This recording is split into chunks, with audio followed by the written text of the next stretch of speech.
Saan po kami pwedeng dumaan ay? Dito. Dito, pwede po dito. Ngayong araw ay nagsimula na ulit kami na mag-scout ng mga bago na naman nating tutulungan. Yun yung gusto ni Commander tulungan sa ngayon. At ito yung nilapit ng barangay. Magandang hapon sa lahat ng viewers natin. Ngayong araw po ay nandirito kami sa isang barangay dito matapos na makipaglibing kay Tatay Filomeno. Ay nag-i-scout na naman kami ngayon na mga panibago nating matutulungan. Siyempre. At ito si Commander na muna yung bahala dito sa pinuntahan namin sa ngayon. Ito yung lugar. Ito ang napasukan namin na lugar ay medyo looban na, kaya kung mapapansin ninyo ay marami ng kapunuan dito. So nakita niyo yung bahay na yun. Yun yung gusto ni Commander tulungan sa ngayon. At ito yung nilapit ng barangay. Maganda po ito kasi para kahit paano po kasi nabawasan na si Commander ng tutulungan si Tatay Filomeno. So maganda na may panibago na namang matulungan. Nabigyan ng munting blessings. At base nga sa nakikita ko ay talagang deserving din na matulungan ng pamilyang ito. At sinimulan na nga namin magbiyahe matapos na matulungan ni Commander ang pinuntahan naming pinakauna at may bago tayo nga hanapin ngayon. Mayroon kaming hinahanap naman na gusto kong tulungan ay nilalapit sa akin to. At may edad na daw na talagang walang pamilya. Binibigyan-bigyan na lang ng mga tao na makakain at tingnan natin. Hinahanap namin ngayon kung nasaan. Ngayon pag may mga napagtanungan na kami doon, kaso nga lang nakita daw nila kanina lumalakad-lakad dito, may nagbigay pa nga doon ng tuyo, ganun. So hinahanap namin. At may mga nakita nga tayo dito ng mga nakaupo, kaya sa kanila tayo magtatanong. Nakikilala niyo po si Estelita? Estelita. Ay, tatay pala, si Estelita. Yung maputi daw po na palakad-lakad lang na hihingi-hingi ng ano? Nandiyan sa taas. Nandiyan po sa taas ngayon? Ay, ayos. Nandi dito daw. Bakit?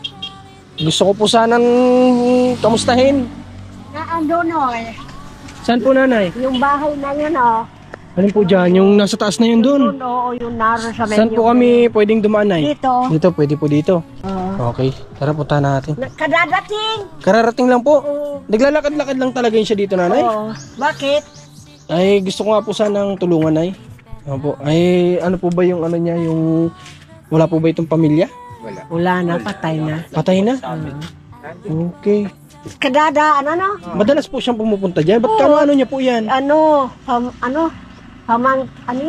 Kapatid no, yung kapatid niya, Asawa? nanay. Nanay. Oo, kapatid. Kapatid dito. Okay. Si ano yun? Ay, Opo. kadadaan.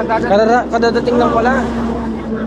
So, aakyat tayo dito sa sa medyo Yung matarik-tarik na ito. Ah, ito lang pala. Okay.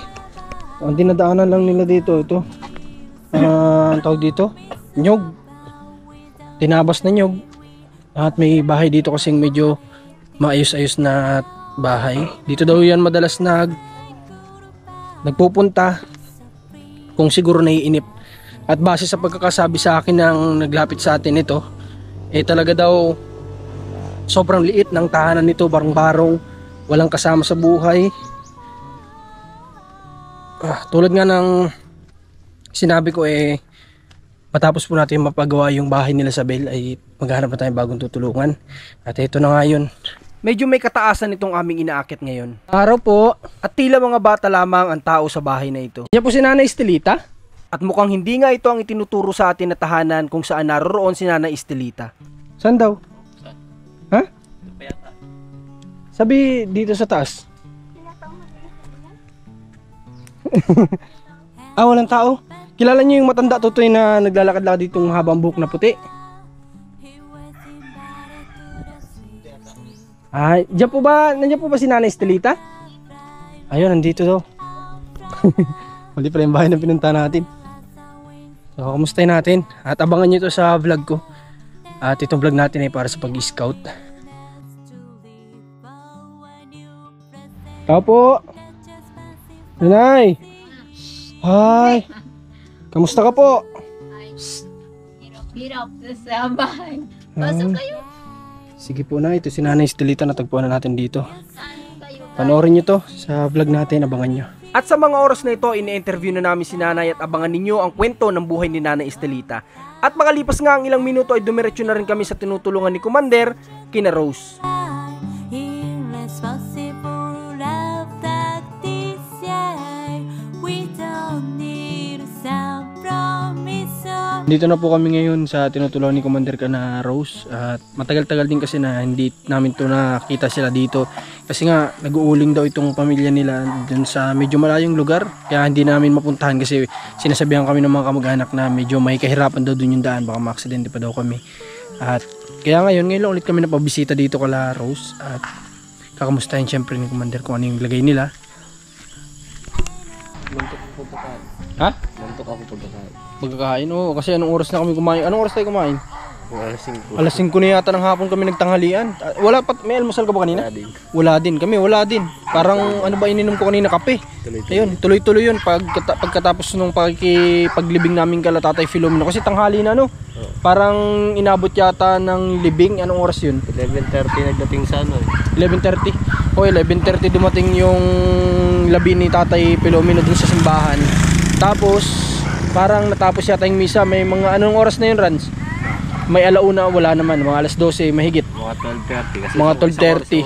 Mga 12:30 yung misa ni Father doon kay Tatay Filomeno. Tapos rekta na kami doon sa paglilibingan. After nun, pumunta pa kami ng barangay doon kala Ate Isabel kasi nga akala namin anong problema, pinapatawag daw si Commander ng ng kapitan ba 'yan? Yung kagawad doon nga. Okay, nung kagawad, pinapatawag si Commander ng kagawad doon sa Barangay Alayaw sa lugar nila Ate Isabel. So, pumunta kami doon kaagad pagkatapos ng libing para malaman kung anong problema. At ayun, meron lang naman palang sinadjust kay Commander at merong mga pinilalapit. Kaya, ayun na rin yung pagkakataon namin kanina para mag-scout. Kaya, sinamantala na namin, dire-diretso na yun. Yun, may natulungan si Commander kanina. Na, anong sitwasyon nun? Tinulungan? Yung bali dalawang dalawang senior citizen. Tapos yung isa yung nakahiga na lang siya. Tapos Asawa niya yun? yung lalaki ang 63 yung lalaki, 63 years old. Yung Tapos babae, 70 plus? 73. 73. Pero malakas pa si nanay, no? Yung babae malakas. Yung babae malakas pa 73 kasi kailangan niya maging malakas kasi yung asawa niya paralisado na, di ba? Oo. Paralisado na. So kailangan niya talagang palakasin yung katawan niya kasi walang aasahan yung naiba yung yung lalaki, di ba? Kasi siya. Ang kinikita lang niya ay 50 pesos lang isang araw. Sino? Naglalak ko lang ng gulay. Sino doon? Yung Yung babae? Grabe, 50 pesos. Saan makakarating yun? Anong binibili daw nila nun? Sinusubukan daw niya pagkasya. Kaya nga naiiyak siya kanina pag pinagkakasya yun sa diaper nung lalaki. Tapos pagkain pa nila. Grabe. Buti nga daw yung mga gamot kahit paano nakakahingi sila sa center, nakakalibre. Pero minsan hindi Tapos maiwasan. grabe din yung bahay, O panoorin nyo po yan sa vlog ni Commander para yung may mga gustong magpaabot ng tulong dun sa mag-asawa, mapaabutan po ng tulong at madala na ni Commander doon. At yung tinulungan ko naman kanina si nanay, talagang napakabait, sobrang bait. Alam niyo yung tawag dito, pagpunta namin sa bahay nila, ayun nga, i-upload natin yan, panoorin nyo po yan. Di ko alam kung alin mauna natin i-upload yun o ito. So makita nyo yung sitwasyon talaga na grabe. Siguro unahin ko to i-upload. Makita nyo yung sitwasyon niya, sumusuot lang dun sa ilalim nung higaan niya ba yun? Papag, sumusuot siya sa ilalim ng papag. Grabe. Doon ako naawa kanina kay nanay. Tapos 70 na siya, di ba? 72. Mas ahead yung tinulungan ni Commander, pero yun, hindi pa naman siya sobrang hina, pero yung hirap na din maglakad, ang layo ng nilalakad niya. Siguro kung may meters yun, siguro tingin ko doon may 400 meters pa yun. May 400 meters to 500. Ang layo. Nilalakad niya yun. Matanda na po, may tungkod-tungkod lang. Para lang mapuntahan yung pamangking niya at siguro kakain siya doon o man. Kasi sabi ng mga kapitbahay po nanghihingi may nagbigay nga daw ng tinapa. Tuyo ba? Tinapa? Tuyo?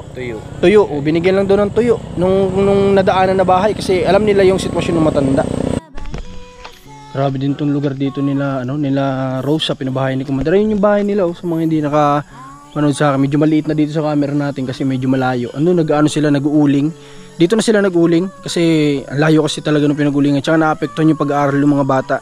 Kaya nga na-stress si Commander nung nakaraan kasi sa pagkakasabi kasama lagi yung mga bata doon. Ang layo. Ibig sabihin sa araw-araw nilang pag-uuling hindi nakakapasok yung mga bata. Kaya nag-iisip si Commander na kawawa yung mga bata na hindi nakakapasok. Kaya mabuti na lang dito na sila nag-uuling sa ngayon. Dito sa lugar nila wala silang kapitbahay. Meron naman pero nandun. Medyo malayo-layo konti. Tapos dyan, pagliko naman dyan, puro kabahayan yan. Pero dito sa mismong lugar nila, sobrang tahimik yan. Makita nyo naman, talagang as in, wala silang katabing bahay dito. Kaya para sa akin, kung ako nakatira dito, may peace of mind ako dito, sigurado. Malayo sa pollution, malayo sa ingay. Although, naman ito, kalsada. Pero hindi naman dito lagi-laging maingay yung sasakyan na parang nasa sentro ka na, mayat maya dumadaan. Hindi naman ganun. Minsan lang may dadaan, di naman madalas. Yan, ilapag natin dito yung camera natin. Aba, medyo malabo ata. Saan ba natin pwede ilapag? Dito. Kita pa ba? Hindi na yata. Yan, kita na. So magkikwentuhan lang muna tayo ngayon habang inaantay ko sila Commander, kasi plano namin may pupuntahan pa kaming isa sa tinutulungan namin, bibisitahin namin ngayon. Since malapit nga yung araw na papunta kami paalis kami, sabihin na natin paalis kami dito ulit sa bahay ng Kapalongga. At bago kami umalis, syempre i-settle natin na naman, palagi natin ginagawa bago tayo umalis ng Kapalongga ay hindi natin ipababayaan yung mga tinutulungan natin. Laging kung ilan yung araw na alam namin na aalis kami, umawawala kami dito, yun naman yung araw na sisiguraduhin namin na may makakain sila, dahil hindi kami makakabalik-balik every other day. So yun yung ginagawa namin. Siyempre benepisyaran natin sila. Kaya every other day tayong bumibisita kung anong kailangan, anong problema nila. Ayun naman yung ginagawa natin. So ayun, kahit medyo madilim na, kinakailangan namin talagang puntahan kasi nga paalis kami. Kaya wala tayong magagawa. At ayun, inaantay ko lang talaga sila na matapos doon sa taas. Yun ang alang natin. Doon pa kasi sila sa taas. Okay, hindi pa rin sila tapos. Parang may 30 minutes na yata ako dito nag-aantay. Pero ganito talaga. Ganito lang namin ginagawa namin. Antayin lang talaga. Minsan nag-iwahiwalay kami para marami kami mapuntahan. Pero yun nga, may kukwento ako sa inyo kanina kasi kahapon pala, no? Kahapon paalis sana kami. Kaso nga lang, yun na namin na may problema pala kasi yung mga naglakad nung papeles ni Tatay Filomeno ay siguro nagkaroon sila ng misunderstanding o hindi pagkakaunawaan. So nalaman namin kahapon din mismo na wala pa palang paglalagyan si Tatay Filomeno nung kanyang kabaong. So napaano kami, parang nabalisa si Commander kahapon, nabigla siya na wala pa pala. So pumunta agad sila ngayon ng kumbento para sabi ni Commander sasagutin na nga niya yung para doon, kasi may tumulong din yata kay Commander. So sinagot nila yung paglilibingan na nagbayad sila ng halos 14,000 pesos kasama na yung sa pari doon. At buti na nga lang may natira pa na isang gawa na pagsusuotan ng kabaong, kasi kung nagkataon na wala po talaga kanina pagpapasukan si Tatay Filomeno. Kawawa naman. Saan ka punta, kuya? Igib lang po dito. Isang naigiban nyo ba dyan? May bubon po doon. May bubon dyan? Anong ginagawa nyo doon? Inumin? Panghugas? Pwede? Kasi kinausap ko si Manong dyan, yung matandang mag-asawa. Diyan din po sila kumukuha ng inumin. Saan daw ba galing yung tubig dyan? Sa ano po, may bukal. Bukal o sa bundok o saan? Sa bundok po niya. Sa bundok? Ano yan? Fresh water yan? Okay. Opo. Yan? Ano po siya, nakikita ko nanggagaling sa bato sa ilalim. Okay. May talagang bukal kumbaga? Opo. Tapos, ano naman, napapalitan yung tubig.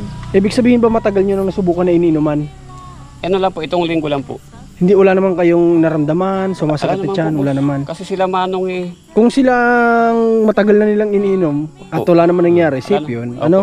Okay. Kaya diyan naman po kukuha ng tubig ngayon kasi dito po sinimento na doon. Okay. Kabitan. Saan ang daan mo niyan? Papunta diyan? Dito lang po sa gubat niyan. Bukas po linggo, lilinisin ko po yan. Para may daanan ka. Opo, pati mga bata, pwede sila maligo doon. Wala kayong problema dito sa tubig, ano? Ano kuya? Opo. Okay, sige. Alam naman niya ng kung sino man ang may-ari niyan. Nagpaalam na po ako. Nagpaalam na. Sabi naman ng Manong, yun naman para sa lahat naman. Para sa lahat. Kaya alagaan lang na wag magdumi. Oo, kasi iniinom ay Opo, hindi boss. talaga pwede magdudumi. O sige kuya, kuha ka na. Sabutin ka ng dilim. Marami pa ako pupunuan. Hindi naman sila pwede magpunot. Mga bata kawawa. Mga bata kawawa. Kaya Safe po, naman dyan, wala namang ahas dyan. pagkano nga po bukas lilinisin. Linisan mo para safe yung dinadaanan mo. Para nakikita po yung daanan. Oo, tama yun. Sige Kuya Rolly. Sige po. Yan yung papa ni La Rose, pakasipag. Siya yung katulong simula pa sa since binili nga itong lupa na ito para pagtitirikan ng bahay nila. Siya yung katulong na kaagad dito, pag ano pa lang, pag dudukal ng lupa para patagin kasi pinatag pa po ito hanggang sa paggagawa ng bahay. Naging helper din siya dito. Napasipag po sobra. Wala po kami dyan masabi. Umaraw umulan, nakikita ko dito nagdudukal siya ng lupa para lang mapabilis maitayo yung tahanan nila. Kaya saludo din ako dyan kay Kuya Rolly. Kitang kita namin yung kasipagan yan. Kita nyo naman oh, kakagaling lang niya sa trabaho pero tinan nyo, trabaho pa rin dito sa bahay nila. Ganyan ang ganyan po yung isang pagiging ama o haligi ng tahanan kung sabihin niya. Bilis ni Kuya Rolly, nakakuha agad ng tubig. Ayun, naglalakad na papunta dito. Makita nyo, medyo maliit lang dito sa camera natin. Kakababa lang niya, may laman agad. Siguro malakas yung tulo ng tubig, ano? Bukal, sinasalok lang? Kaya pala. Akala ko may mga gripo na nakalagay. Tapos, kaya pala nagtaka ko bakit ang bilis makakuha ng tubig. Mabilis lang pala Kuya Rolly, ano? Ibig sabihin sinasalok mo lang yan? At malinis ako po ilalim. Kaya pala ang bilis, kala ko may gripo. Grabe. Walang problema sa tubig sila dito. Sana all. So, tapos na sila. Kaya balik na naman kami.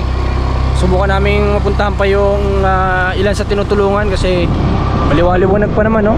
Pwede pa to.